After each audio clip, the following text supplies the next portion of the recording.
Hello everyone, my name is Yolanda Margareta and today I will present my journal review and material summary of the article on group and press in functional grammar by G. David Morley. The first I will explain is the journal identity.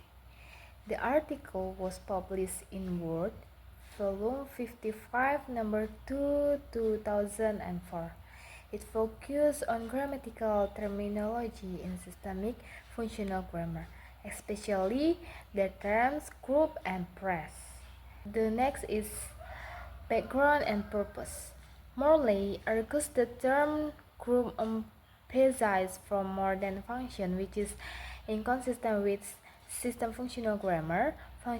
Functional approach, he proposed using press instead, because it better reflects grammatical function and create consistency between form and function.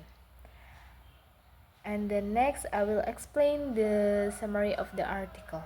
First, Morley reviewed the rank scale in systemic functional grammar, which include clause, group, word, and morpheme, and question whether group is the most appropriate term. The second, he explained Halliday's distinction between group and press. A group expands a word, while a press contracts a clause. However, in practice, the term group dominates, which blurs this distinction. The third is Morley identifies problem with group. It focuses on form, classify unit by head word, and can mismatch functional roles. For example, last week is a non-group formally but function and a variable element, showing a conflict between form and function. The fourth, he proposed a solution.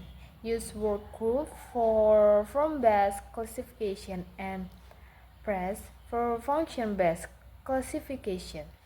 The fifth is he provides illustrative example, showing that a single word group can realize different types of paresis depending on its syntactic role. And the last is the implication adapting.